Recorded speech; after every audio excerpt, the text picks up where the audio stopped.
All right, we're live on record. Good.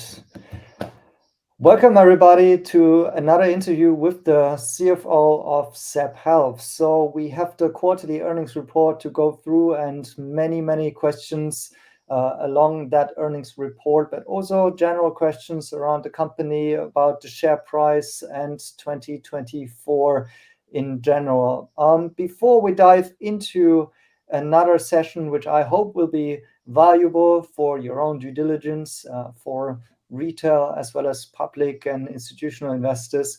Let me start with a little bit of a disclaimer, because from time to time I see that, especially in social media out there, that people are suggesting that ZEPP Health is paying me for making such kind of videos. Let me just be very straightforward here and let you know that I'm not receiving any financial support from ZEPP Health. This is just out of my own interest.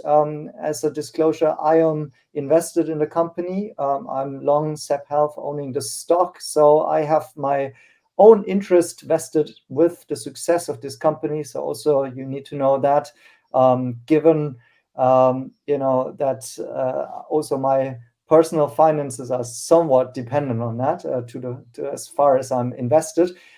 So you always should read what we say with a little bit of a doubt, and trying to find other sources as far as you can. We cannot give you financial advice here. This is just a informational discussion, and I'm glad that Leon also jumped on this call again, because unfortunately also the company is currently not in a great position when it comes to the stock price, right? The company is now trading below $1, and so this interview possibly will have some tough questions for Leon, and I appreciate that you come on and be that transparent. As I said, I'm just doing this for my own information, also as an investor, and getting this due diligence. Maybe as a context, I'm running my own company, so I'm frequently in China and scouting for technology, innovation, and so on. We have various clients which are German companies usually. Those are clients that we consult with, and that's how we create income. I'm not dependent on sponsoring on this YouTube channel when it comes to stock market information and such. So just to be very clear about that, unfortunately, we couldn't meet this time in person in Beijing, because Leon was already back on Europe during my recent visit to China. However, we can now do it again here on this channel and doing an interview. Leon, welcome back.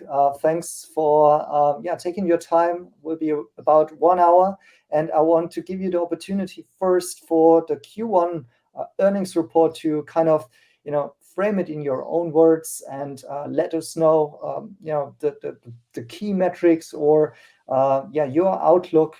Because, by the way, I'm also not giving you any advance in the kind of questions that I'm asking today. So this will be all spontaneous and on the spot, except for that you possibly already know what topics investors will be looking for this earnings report today. So now it's off to you. Thanks, Leon.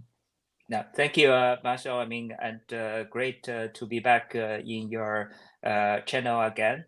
I think, I have to echo what you said. I mean, also from my perspective, and also companies IR's perspective, I think we're more like the new generation, and we want to embrace also talking to more and more like opinion leaders like yourself on the YouTube channels, rather than the banks and then the major investors. And trust me, I mean, the first line of defense for sure for me is to talk to all those guys. So that's what I have been busy with in the past weeks after the press release. And then, but I like to actually talk to more of the key opinion leaders like you, to also share my read on the result, and also the outlook, or answer any questions, because I think a lot of the retail investors also have some questions, although I haven't seen those questions which you're going to ask me, so I'm a little bit nervous, to be honest.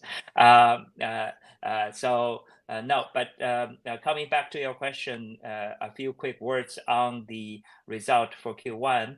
I think we have Q1, I think once in our Q4 earnings release, so 3 months ago, I have already mentioned to you that we kind of will guide it a little bit lower on the revenue because Q1 historically has been the lowest season for us. So it's a slow start of the year for us. And also given the new product launch window, if you think about the rings, if you think about all the new successors of our watches are coming up more as we speak in May, June, and then also you know that IFA would be one of the product launch windows for us as well. So more geared towards the second half of the year. So that's why it also explains a little bit on the relatively soft Q1 number which you saw. But anyway, we actually come in broadly in line with what we guided in the Q4 earnings release. So from that perspective, I think we're still on the right track. However, if you look at, I think there are still a few bright spots from my perspective, which I would like to highlight. Number one is the margin expansion, right? So you have seen that we have consecutively made 2 quarters of profit in Q3 and Q4 of 2023. And then in Q1, there's a cost coverage issue. But if you look at the gross margin percentage and also the absolute amount, I think if you look at the amount, what we have achieved a much lower top line in Q1, still from a gross margin absolute amount perspective, it's on par or higher than last year, same period in the last year Q1. And if you look at the gross margin percentage, actually more than doubled on the gross margin percentage which we have achieved in Q1 last year. So I think that gross margin expansion, as I mentioned many times, is actually the theme which we monitor as a company, and we believe we're on the right track because it's kept on expanding, right? So if you look at 23 Q3, it was 33% from the top of my mind, and then Q4 was 35, and Q1 we were at 37. Right, and as we go into Q2, Q3, Q4, I think you will see this number gradually expanding, and then I think on a full year basis, you will see this number probably well above the 40% mark, right? Which is one of the things which I mentioned in this program many times, that we would like to prioritize the profitability over the scale of the company. Obviously, the scale also matters, right? So that's why I'll come back to that later, right? But I think one of the bright spots I would like to mention in as an opening statement is the margin expansion story, right? Mm-hmm. Because that's basically is the main driving force behind our transformation journey. The other thing which I think I'm proud of is that if you look at the operating cost as a percentage of sales and also the absolute amount, it hovers around $25 million per quarter. I think it has been like that for past 5 or 6 quarters, if I remember clearly, right? And then we will continue to do that. And then I think when we see opportunities, will even get the cost under that 25 million mark per quarter number. But then I think this is also something which we pay a lot of attention to, is on fine-tuning the operating cost and try to increase the efficiencies on how we operate, right? So basically you keep expanding on your gross margin, you keep the cost in control. And I think the third thing I would like to highlight is on the working capital and the balance sheet part of the company. If you look at the operating cash flow, I think despite the small losses which we made in the past few quarters, I think we have logged a 7th consecutive cash flow positive quarter, because in a very high level, cash flow consists of your working capital movement plus the P&L which you created, right? Yes, in the past quarter, sometimes the P&L is positive, sometimes it's negative, but then we have kept the working capital management very much under control. So if you look at all the KPIs, for example, inventory, for example, accounts receivable, for example, accounts payable, all of that numbers relative to our size has been decreasing quarter over quarter, right? Especially on the inventory. I think if I remember clearly from the top of my mind, our inventory number at the highest level was more than 1.6 billion RMB. And then if you look at today, I think it's 1/3 of it, right? So I think getting the cash flow and then I come down to the cash and cash equivalent for the company. I think it always hovers at around 1 billion RMB or 140 million-ish dollars, and that number has not changed in the past 2 years, right? So I think that gives us the confidence that whatever, because I have mentioned many times that P&L is a perception, cash is the king, right? So I think that cash pile actually give us the confidence that we could stick to. Obviously, I think if you listen to our CEO script, which we announced or used in Q1, I think our CEO also mentioned that we're well on track on our transformation journey, but obviously there's going to be some speed bump along the way. And then I think what I would like to use is to quote his sentence to end my part, is that some patience is needed, but we still see that from a leading indicator perspective, a lot of things are happening and happening in line with what we have anticipated, or even performing better than what we have anticipated. With that, I think because in the end we're innovation driven company, I think there's a lot of new products launches on the way, or which has been already launched, which gives us the confidence that second half of this year will definitely change the paradigm of what we're doing and what we're making here. Okay, thanks for your personal look at these earnings, and I'm going to challenge a couple of those assumptions and statements that you've made in the next couple of questions. But first, I think we're gonna have to talk about one topic that is definitely on top of the mind, especially for retail investor, but it was also asked by a couple of analysts during the earnings call, which is that the stock is now trading below $1, and ZEPP Health has received a formal notice by the New York Stock Exchange that the company, the shares, it's going to be delisted in case that certain requirements will not be achieved. So to regain compliance, basically, ZEPP Health would need to trade above $1 again for a couple of trading days and within a certain period.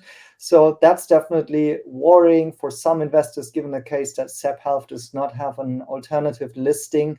And so I think we should also see your answer to this. What is the company going to do about this matter, and how do you see that? Okay. I think I could.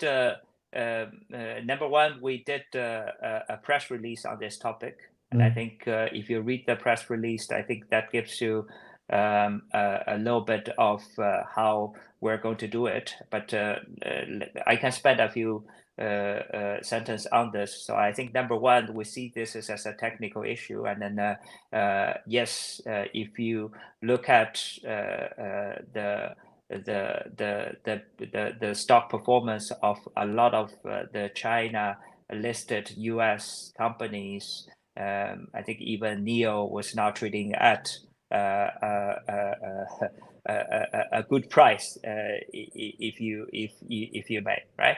So I think this is probably a common issue for a lot of the China tech companies. I think number one, it's very much impacted by the geopolitical issues which we're in right now, and I'm not going to say too much on that. But then number two, I think we see this as a technical issue, and then there's a solution to it, right? I think the last resort has always been a reverse split, and the reverse split will not harm the value of the investor. I think the fundamentals of the companies will, right? Because it's like on the other hand, it's like a split of the stock. I mean, if Nvidia or Tesla is going to split, I think also nobody is going to complain.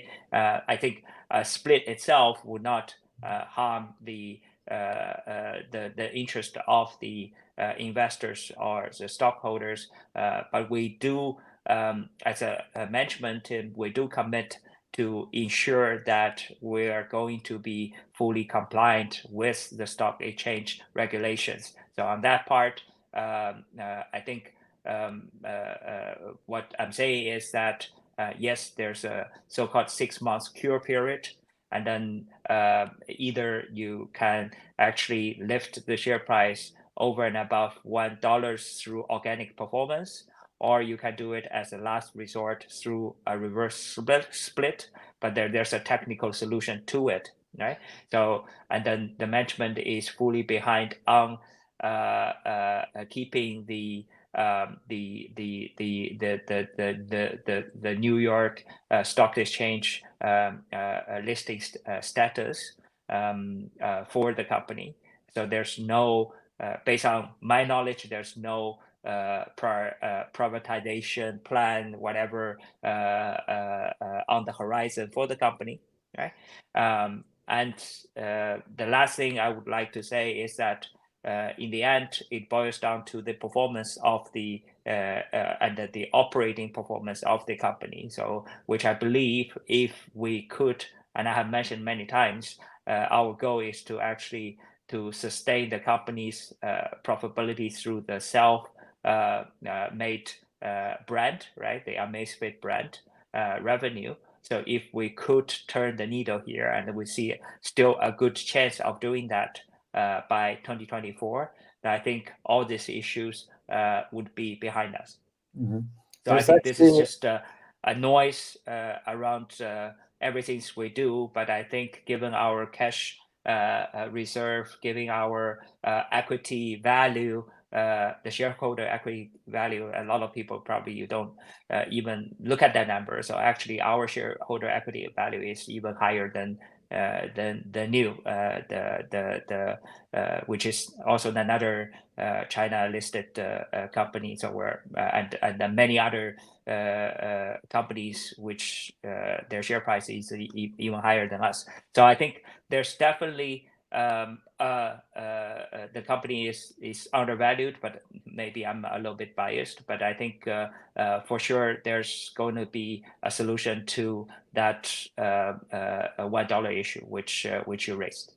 All right. Yeah, there's actually another example. So for viewers out there, you can take a look at the company called Douyu, ticker symbol DOYU, and that one also received a delisting notification, I think, back in October last year, and they waited for the full 6 months grace period, and then during that time, actually, the share price was developing very badly, maybe due to the fear that the company would get delisted. But at the date that they have announced the reverse share split, the share gained more than 50% after that. So not on an exact date, but they had a substantial rally and now back in compliance with the New York Stock Exchange. That's just one example how it can go, just putting it out there. I don't know whether or not you have concrete plans to wait for the 6 months, or you might consider a share split before that, but that's at least one example that I've seen in the past, because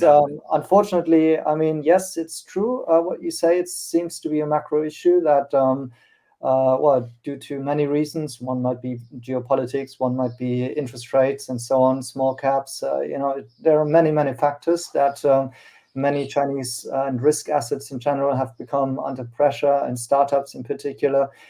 But we have to be also honest to ourselves here, and I'm speaking here as an investor, and frankly, a disappointed investor currently, seeing the stock price how it developed recently, and even not gaining any traction during this brief China rally that we had now in all of the Chinese names, right? So there seems to be some fundamental issues with the company currently, despite also some of the technicalities and macro themes that we're discussing here. And so I think let us go back to I think really yeah. Maso, I think I do agree, but I don't think the reverse split issue is uncommon. Also, I think if you ask me to give names, I mean, also New Oriental.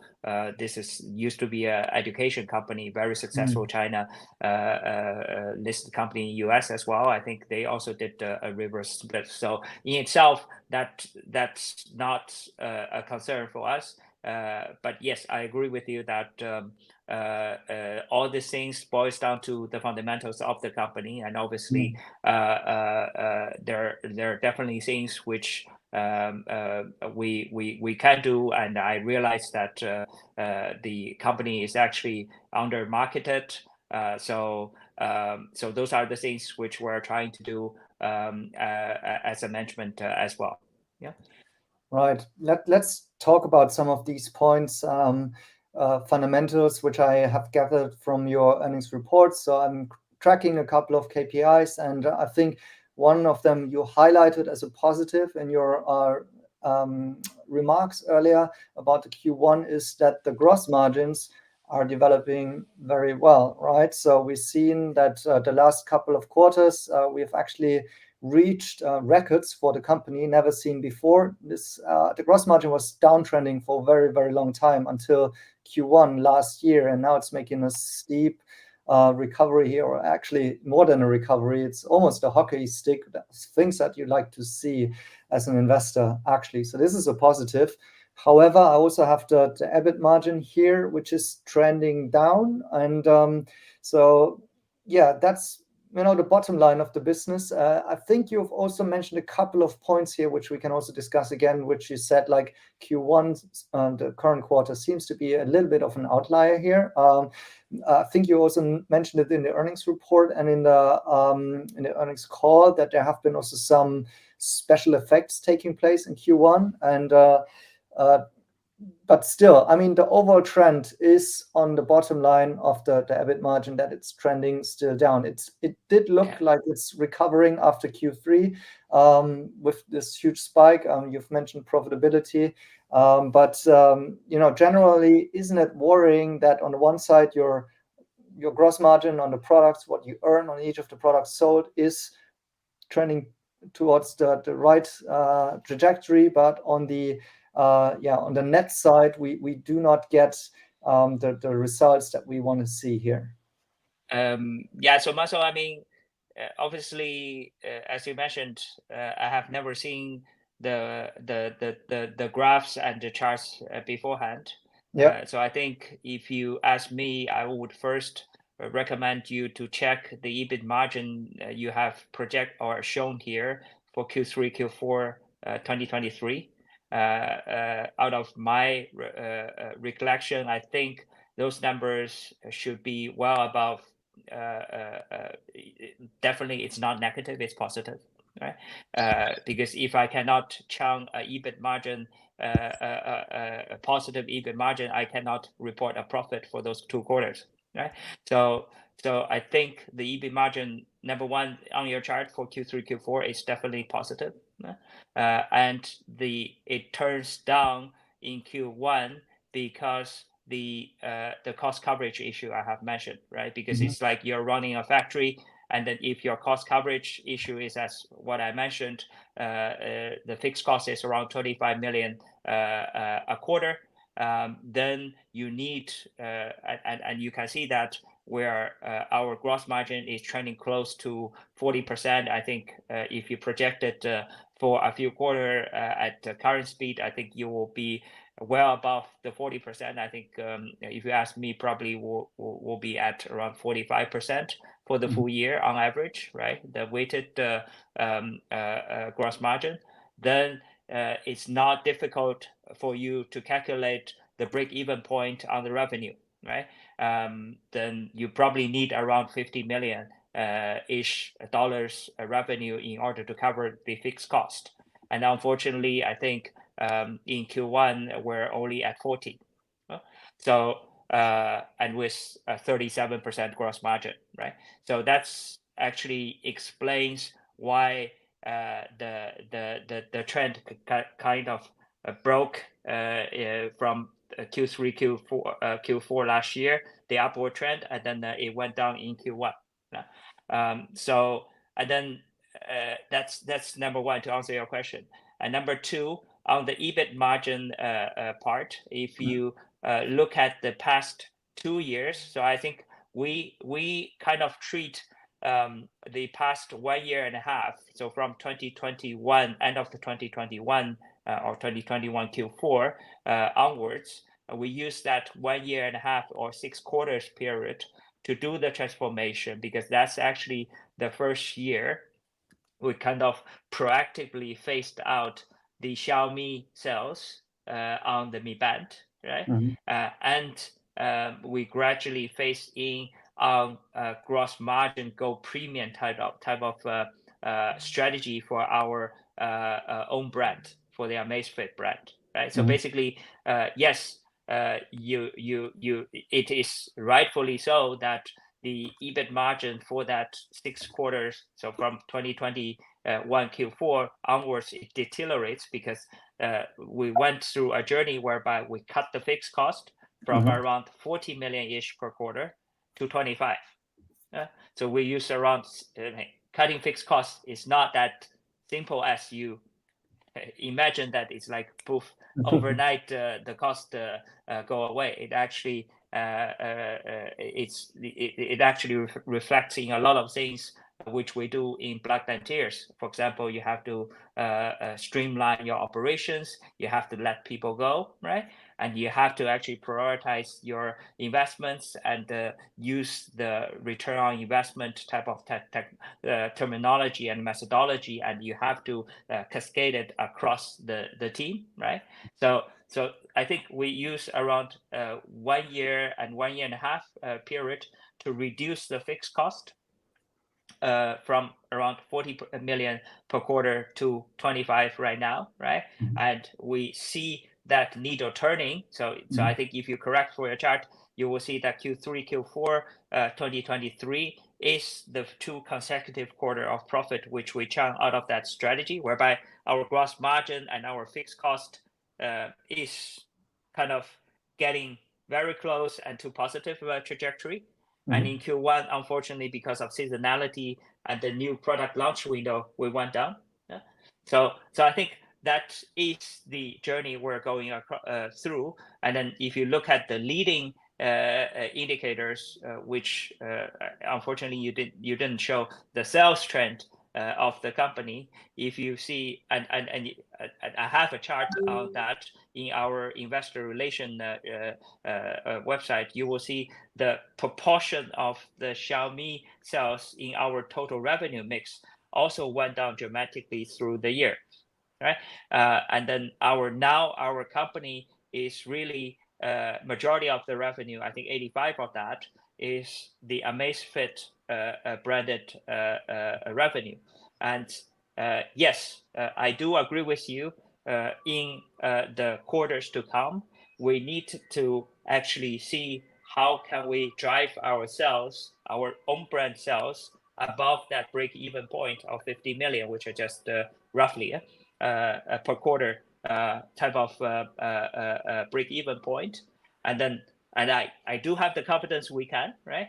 And then if we can do that, the cost structure we currently have and the gross margin expansion we are doing is going to automatically propel this company to an EBIT profit type of situation, which we were in back in the 2021. So if you see the chart, I think I recognize that 2021 number, which you mentioned here. I think it's not high. In 2021 was around 5%, right?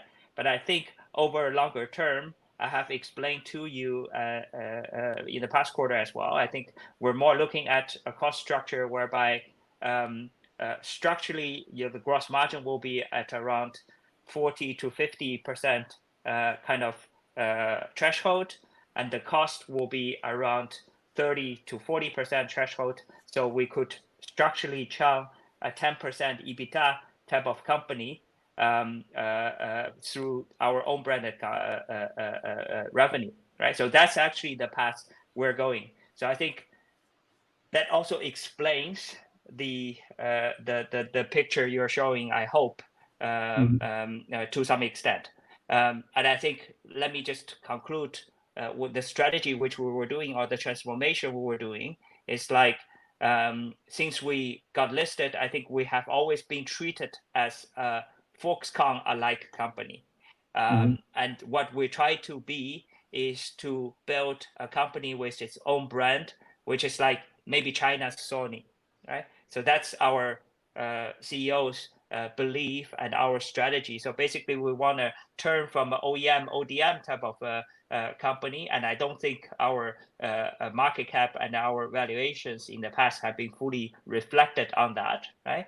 And we want to use this 1 year and 2 years period to turn completely into a different kind of company which has its own brand and has its own market share, leading market share situation in the segment, whereby we could, I think, if we could prove to the investors that this is the journey and this is something we could do, my belief is that the future is definitely bright for the company. All right, thanks for your explanations. By the way, while you've been talking, I've been quickly back-checking some of these numbers. There does seem to be indeed an issue with my Q3 number of last year here. So as you can see, this is also another proof that Leon hasn't seen those slides before, and this is unscripted here, and also a kind reminder that you need to fact check everything also that you see in this video. I will give an update to this chart, how it looks with the correct Q3 numbers. But anyways, this is some of the stuff that I'm tracking and for myself in Excel sheets. And what is interesting here talking about these numbers, though, is getting more context to it and your personal outlook to that. So it does seem that there is a trend also, as you've explained, in the EBIT margin trending towards the right direction, but obviously with this drop off in Q1 still. But let's hope that you can see this turnaround succeed in 2024. That's at least a bet here by investors. Yeah. No, but I think, Marcio, let me just quickly give you the perspective here. So I think if you look at the net income, which has been reported by company on full year 2022, I think from the top of my head, so don't quote me on the number to the exact number per se. I think if I remember clearly, full year 2022, we made a loss of around 250 million RMB. For 2022, and 2023 we narrowed that loss to 150 million. And obviously the goal, which as a management we are not, obviously we don't guide on the full year number for our company, but I think the goal is for sure to actually make 2024 a break-even year or a profitable year for the company. Then that will conclude the transformation journey which I just mentioned to you. All right, let's jump to another topic now. Before we go into some of the details that you just mentioned, this whole transitioning and the self-branded units and where they are, I also have some charts for that.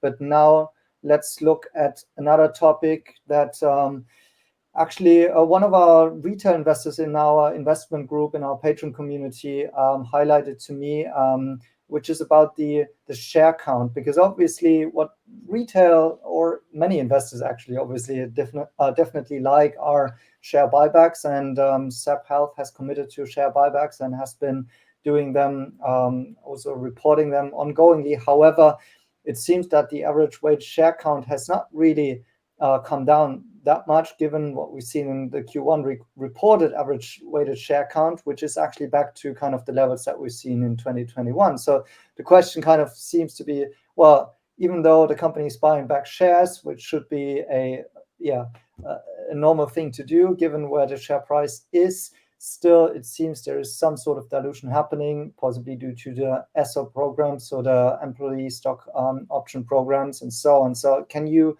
elaborate on that as much as you can from your perspective?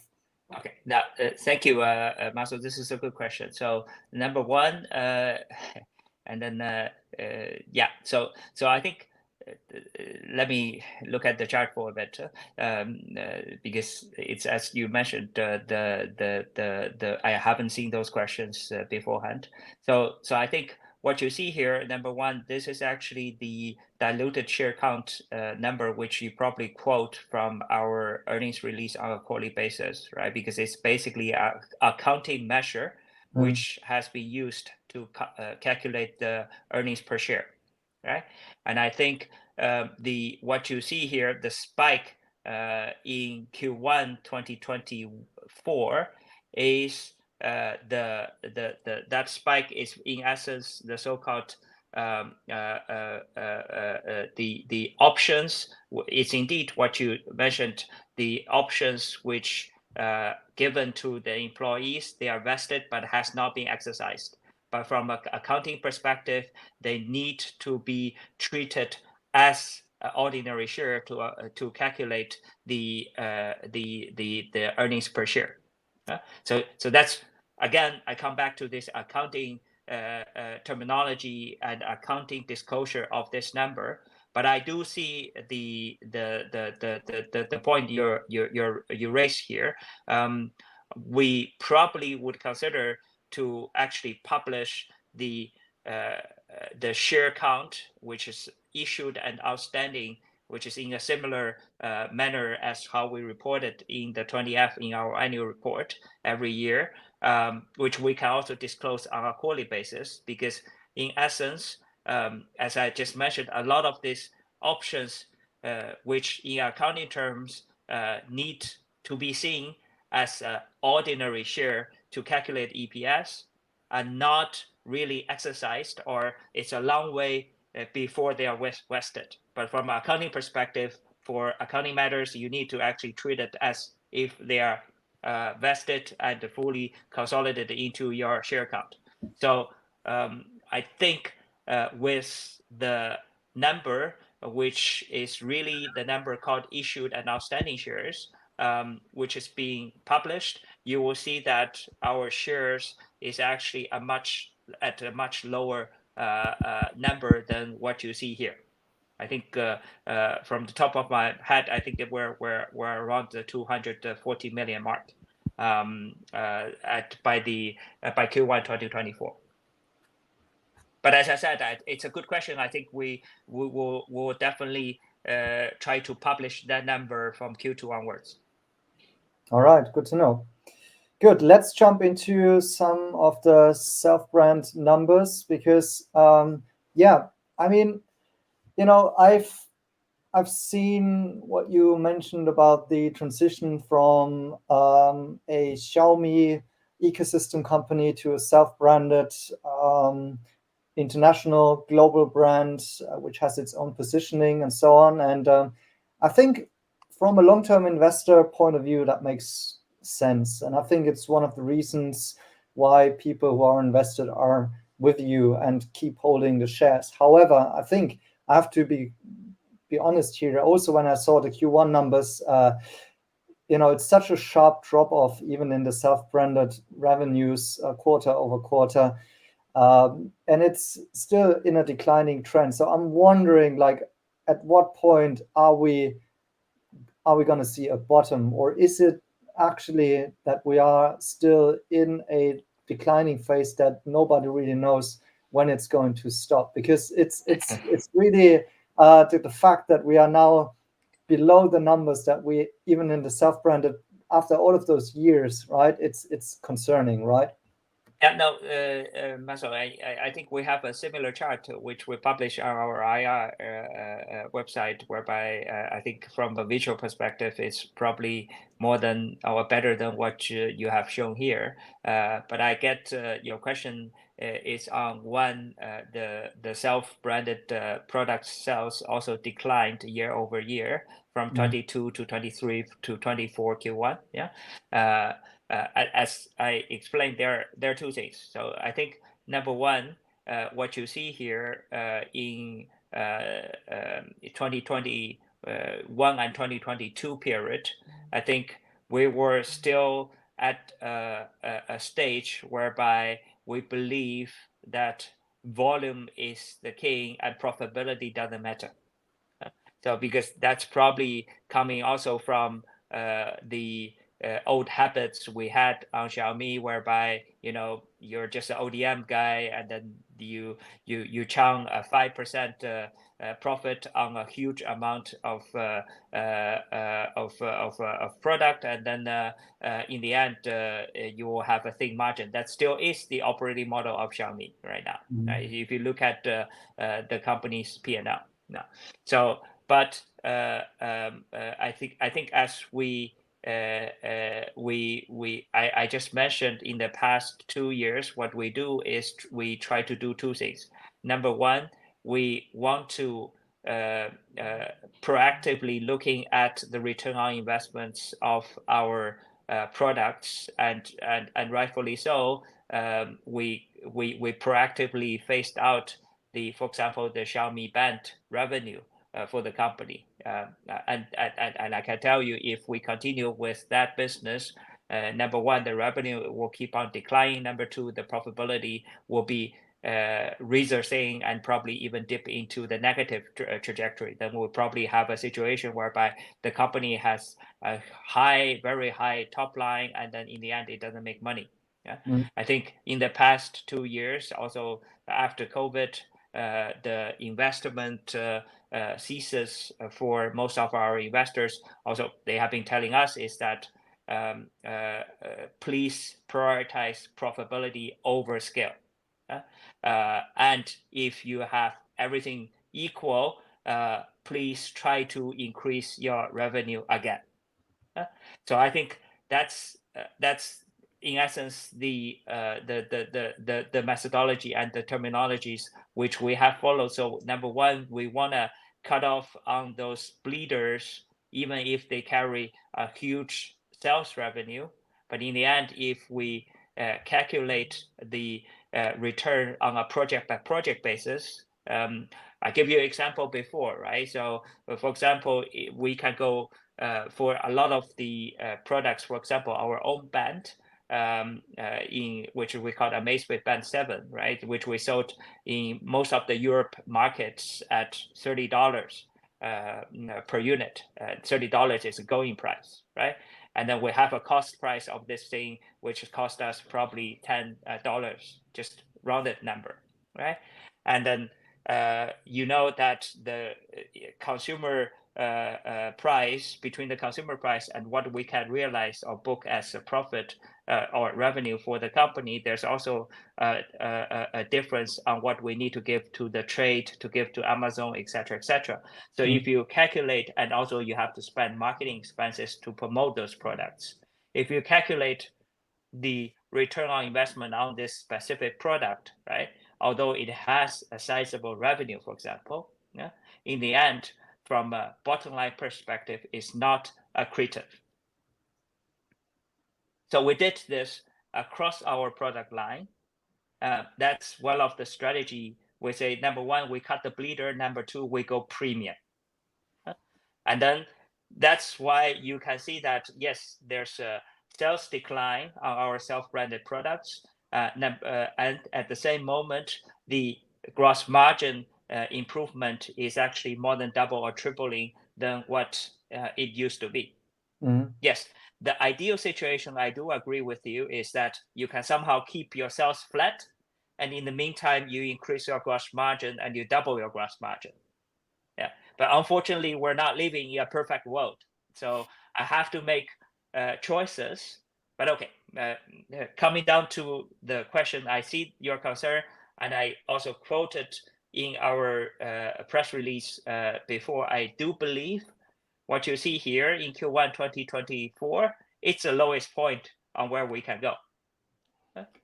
And if you look at the guidance, if you look at everything, we're actually guided a much higher number than what we have achieved in Q1. Yeah. So I do see your point that if you use 0 multiplied by 100% gross margin, you're still coming to 0. Yeah. So that point is taken, but I just want to give you some perspective on what has been behind the movement in the past. Yeah, I mean, I want to challenge you here on that, because the question that I really have here is like, how sustainable is this? The fear is that we're stalling here in terms of that we don't achieve the market or the consumer, or we don't reach them in a way that we want. I mean, this could be an outlier here, but what I've taken is basically your stated sales and marketing expenses, and setting it into relation to the devices sold. And of course, the devices sold are going down. You've seen all of the cost reductions on the operational side, which are indeed working, and the gross margins are developing into the right direction. But I'm wondering, like, if there, and we're gonna talk later towards the interview a bit more about the product and the perception by the consumer. I'm wondering if we're facing currently challenges, and maybe that's why the revenues are getting lower and lower in the in reaching consumers, basically. Because if I have to spend more money in sales and marketing to reach fewer consumers, that's some sort of concerning, because then it means I cannot just invest more money into my marketing and get a better return in sales. So I think maybe Q1 might be an outlier here because of some reporting and such, and might look much different in the future. However, ideally, of course, we would see either a static or a declining metric here on this chart, instead of what we're seeing here in terms of the marketing spend per device, right? Yeah, indeed. So I think Q1 is definitely an outlier.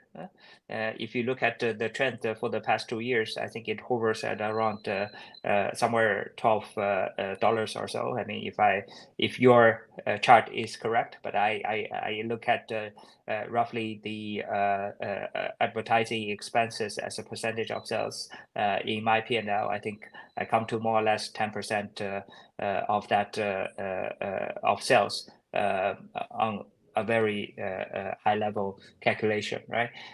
So I think that is also the target which we want to keep. So, but no matter what, so basically we look at we don't look at it on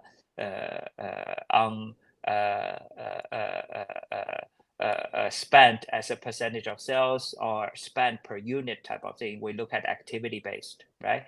So what you see is that in certain quarters, we could invest more if there's Olympics, or if there's sponsorship with athlete in certain quarters, we probably would spend less, right? So basically, I don't really track the things.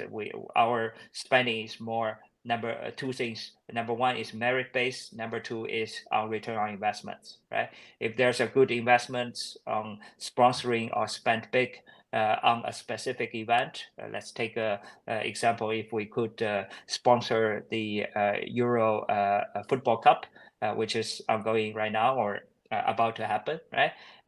Then you will see this number spike in Q2, for example, right? And if there's a good business case in doing that, for sure, I will take it, right? But the terminology we have used, or the methodology we have used, is to really look at merit base and look at the return on investments. Here I probably have to quote you on another brand, which is called Roborock. They are doing the vacuum machines, iRobot's competitor. If you look at their P&L, they spent little on their marketing expenses, and then they can achieve a very high market share. That is actually what we try to be in the future as well. So I think there are two things which distinguish us from the others. Number one is we come from so-called Internet of Things type of DNA compared to a lot of the hardware makers DNA, right? So we are a smart device, and we have the app. We can target the users, and we can do very targeted sales and marketing promotions towards our users. That's something which, for example, if you are selling a vacuum machine, or if you are selling just air fryers, a boiler, that type of thing, you would not be able to do so, right? And I think the next thing which we do is that we also carry digital marketing DNA, right? So which means we do manage communities. We can actually manage it through word of mouth instead of spend big times on TVCs and order of home type of advertising. You spend a lot, and in the end, you don't get any conversion at all, right? So I think our business model and our marketing expenses pattern probably is very difficult from the traditional manufacturer and how you look at those people. Right? It's very much activity based. It's very much targeted digital marketing, and it's very much very focused on return on investments. I hope I answered your question to some extent, but if you look at Q1, for sure it's an outlier here. I think if you look at this thing over a longer period, you will see a gradually trending down graph on this rather than you see a spike here. All right. Yeah, I'm asking this question in the context that obviously when things turn bad, then it's getting more focus on that. But I've also got some quotes here, which are from a Wired article. You might know this one is a review from March 2024. Some of the retail investors have forwarded this article to me, so I'm bringing it up here. And I think, the general worry is like, how good is this product actually? How can it compete against the likes of a Samsung, of a Huawei, of an Apple, and so on? And the quote here is basically comparing the Garmin watch to the Amazfit watch, and the gist of this article was that the author, she really acknowledged the product has gotten much better over time. So she's previously been testing Amazfit watches, and they haven't been as good as the one now. And however, has claimed that on the Garmin, it just works, like it's working in the ecosystem and the app and so on. And the question I have for you is kind of what kind of feedback do you get back from sources that you are tracking, maybe influencers, maybe customers, but also in the market and in the reviews? Is this really a concern here for investors that people may not opt to buy your products because of the fact that there are issues, for example, with the app on the software side, with the ecosystem in general? Do people not want to buy into a third-party brand? Is this something that you could confirm is a challenge for you guys to overcome? Or would you say you have actually maybe even some proof or a different perception of this matter?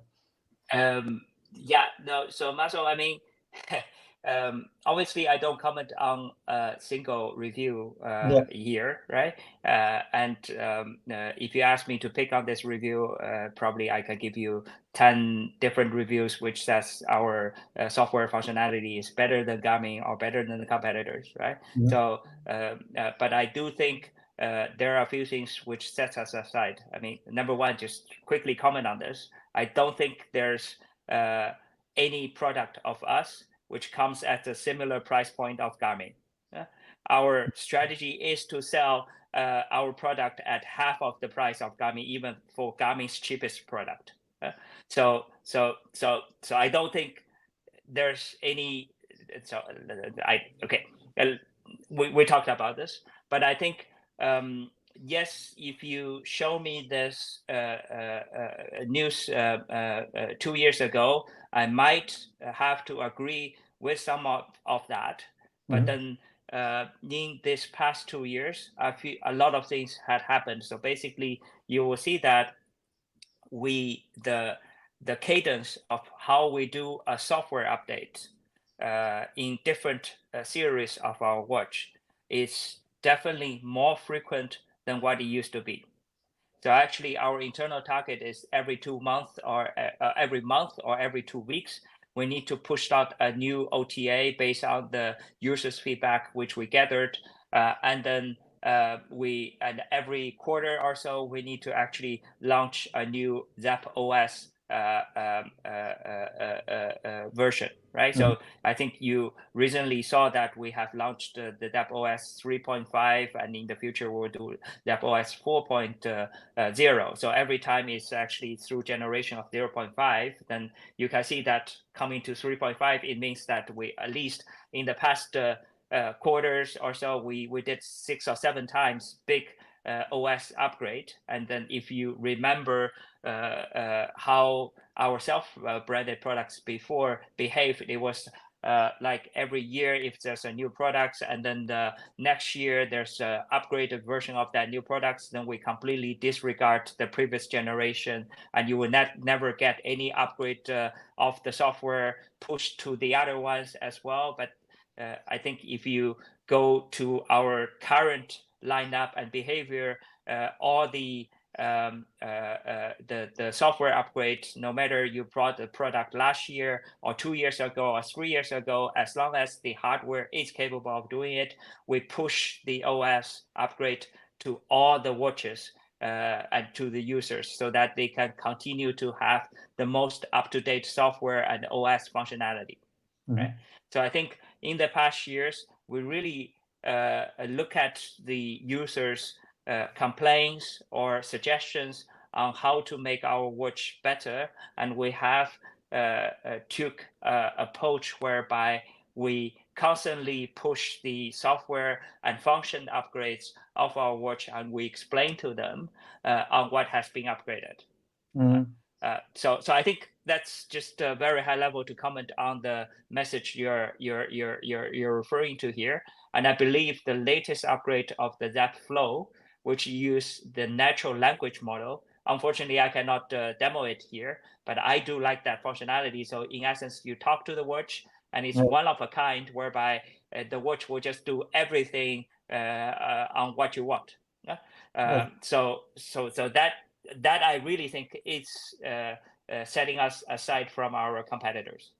Funnily, so before I comment, but funnily, this has been also one of her other remarks, that she didn't like the AI coach because the value that it gave wasn't great. I can not give you my personal feedback, as I haven't tested that functionality yet, but I saw that some people were complaining about subscriptions being pushed and offered, and maybe the AI functionalities not being worth it so far. But on the other hand, I also saw yesterday another influencer actually posting how she's doing her workout, just talking to the watch and saying what she wants to do, and then there was suddenly a program ready to follow and interact and do that. And I have to say, I was actually always pushy during the earnings calls and so on, and the interviews with you, that I would like to see more of such services, right? Because obviously that's high margin, that's software, that's what can add some more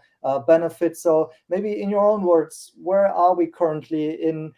Are we recognizing that are currently some issues with the implementation so far, and we're in the early stages? Or do you think you actually see some metrics internally that are suggesting that there is a pickup, there is some merit to this way of bringing all of these functionalities on the software side, and also opening or maybe creating a new software ecosystem, a service ecosystem from scratch here? Where would you say that the company currently is? Yeah, so I think, Marcel, I do think AI is one of the unique selling points of our company, and I think we're one of, if not the first, to implement that into our watches, right? Mm-hmm. And then, but there are different type of layers of AI. I think we want to give the basic AI to all of our users for free. So for example, the ZEPP Flow functionality, which I just mentioned, by just talking to your watch, you can set up an alarm, you can actually do or quickly launch one functionality, etc., without remembering or the pre-recorded commands or so. That type of functionality, we want to give it for free to all the users. So I think that for sure is going to help the users to navigate our watches much better than the competitors, right? And that functionality will definitely continue to improve and to push out to the users for free. And then I think the DAP coach functionalities here, there's also 2 layers of that. One is for free. The other one is a paid subscription, really for people who are serious on improving your personal best from here to there, right? I think on the free AI, we just want to give it to all the users for them to try out. And for sure, from the recommendation and the content perspectively, you would get a lot of information, right? But then if you know what you want to do and you want to improve your PB from this to that, then you will get very concrete recommendations from the DAP coach on how to do that. And it's also linking to our own database and our model because we have all those things trained at the background, right? But AI, it's in essence giving back the freedom to the users, right? So I think there one school of thoughts whereby if you give them a lot of freedom, they don't know what to do with it, right? There's another school that you just frame them with a box and then they were very comfortable with it, right? So I think it's always difficult to try to find the right balance in between, but we're actually continue to improve on that. But then on the paid service on the AI, I think we do make good progress. And also on the paid services, probably you heard about the ZEPP Aura, which is a paid service whereby we give our users a few months of free trial period, and later on, if you want to continue to use it, then it's a paid service. I'm a big fan of it because believe or not, I have sleeping problems, and maybe because a lot of people ask you the same questions more than 100 times a day, right? And I do benefit from the unique because it not only monitors, but it also gives feedbacks and also gives suggestions on, okay, I noticed that the previous night your heart rate was not very regular or so. And then is it because 30 minutes before you go to bed, you drink a glass of wine? Yes or no, right? And I said yes, and then they say, yeah, maybe today try not doing that, and then try to actually put your mobile phone away 30 minutes before you go to bed, and then you listen to this type of music whereby it has been trained and without you knowing them. If you use that service for 7 days or so, I mean, our program ZEPP Aura is going to create a unique noises, the white noises, catering to your own reaction without you knowing it, right? Because you can use the ring or use the watch to monitor your vitals and how they react to it, how your body reacts to it, even if you were asleep, right? So I believe these type of services, I think that service was quite successful in the United States, and now we're rolling it out in Europe, in main countries, I think in Germany as well.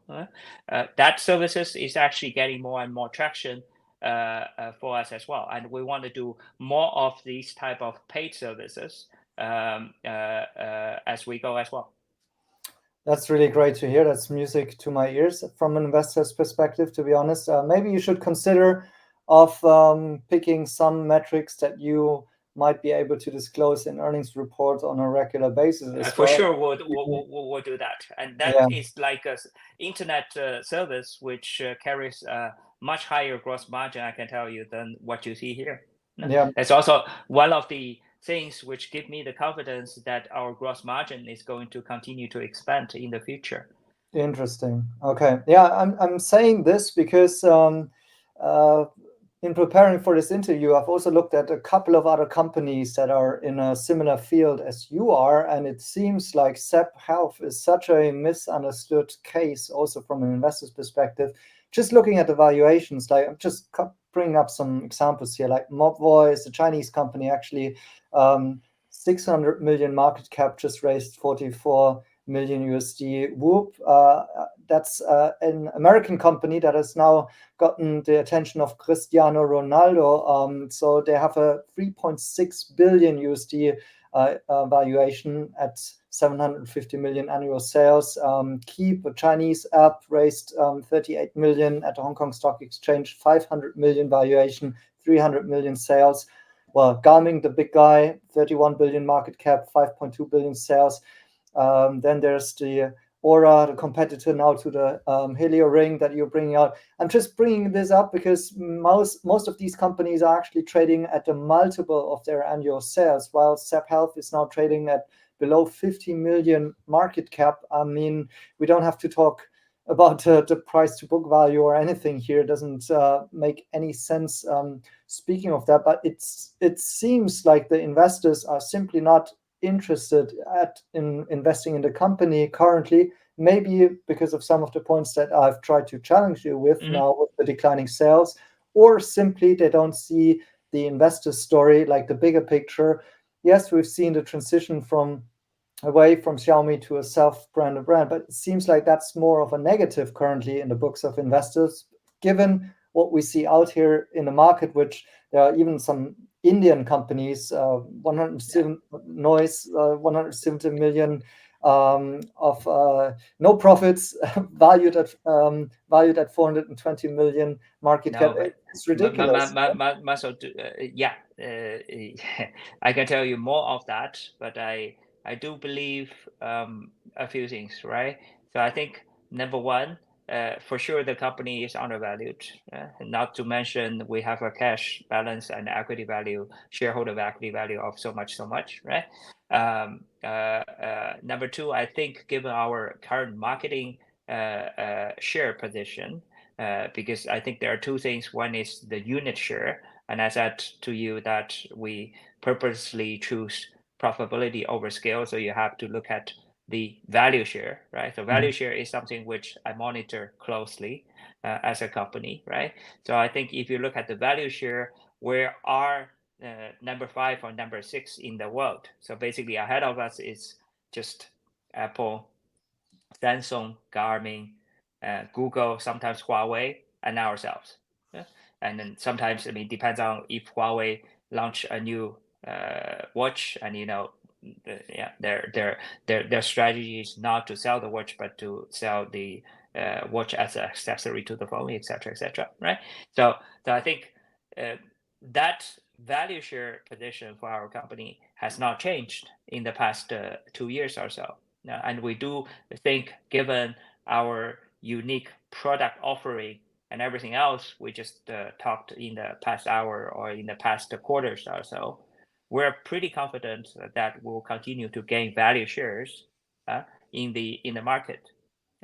And I think to react to what you see on the share price and then on the thing, I have a theory which I told you before, is that yes, in the past people value us because it was still in the period of revenue is everything, profitability is nothing, that type of thing. But I can tell you, gradually investors are changing. Yeah, and then those companies who only have revenue and does not make money, they cannot even get IPO'd. Yeah, so that, as an investor, I think you all know, right? So I think my hypothesis has been, in the past, we were given the valuation because of a higher top line, which is coming out of the Xiaomi band revenue. But then, even for that, we were not given the full benefit of the valuation because people seeing us as a Foxconn, right? So So I think that's the first part of my hypothesis.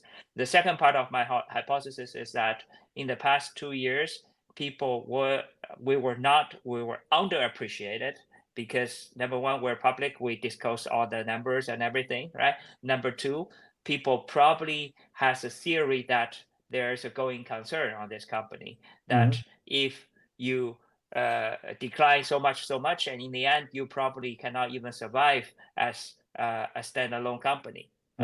I think that going concern probably is one of the reasons whereby our share price is under pressure. But the moment, and that's the moment which we're working towards, is that once you can prove to the investors that there is a viable business model through your own brand revenue and a higher gross margin and a cost income under control, you have a 10% EBITDA margin business, then people will all come back in.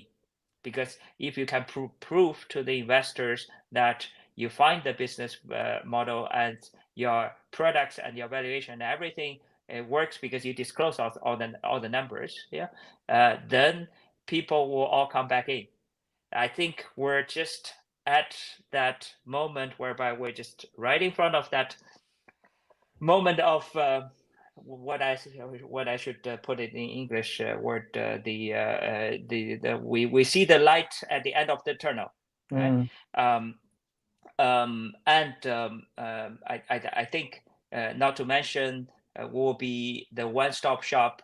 For example, we have a smartwatch, we have a ring, and we also have the TWS headphones, and then we also have many other exciting innovations in the pipeline. We do think once we could prove to the investors that the business model is viable, you will see a very quick pickup of the valuation as well. Right. Now, but again, I'm biased, right? So what you hear me is just my personal opinion. No, sure. Yeah. I think, the viewers should be aware by now that, that we are obviously rooting for the company, as is natural from our current position. However, I think we are discussing this as objectively and neutrally as we can. And I think it's already giving a good perspective, hearing some of these things, because obviously during downturns, especially that are, right now weighing on the company and the stock price, all sorts of speculations is coming up, and Marcel, I mean, if you remember Nvidia, they have their time whereby they were even about to go bankrupt, and look at what they are today. Now, but okay, now I'm not saying that we're Nvidia, but I'm just saying that given our market position right now, we're definitely in a much better off situation compared with a lot of the companies right now.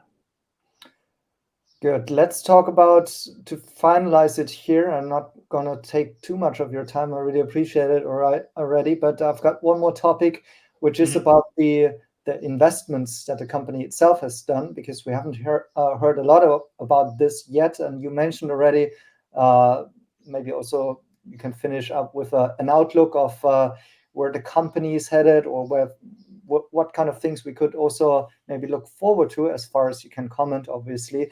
But what springs to my mind are some of the investments which got me personally very excited about what ZEPP has been doing. Like, you've been participating in a couple of startups, you help them raise funds. So it seems like ZEPP almost acted as kind of a little venture fund, having also like really some grasp of what's happening in the technology sector. And so far we haven't heard much of it anymore. I'm just wondering, is it still active? What's going on behind the scenes? For example, also, of course, one big chunk is the big investment in Jiangsu Yitong, which is 150 million, which also now makes also a little bit of a dent into the balance sheet, obviously, right? So how do you think about it? How should investors, in your opinion, think about such kind of investments that a company is doing? Are you still up to date in all of those technology fields, and what's the future coming out of this, of your investments into companies, into R&D, into where you see the whole competition and industry is going? Now, so Marcel, I mean, good question. I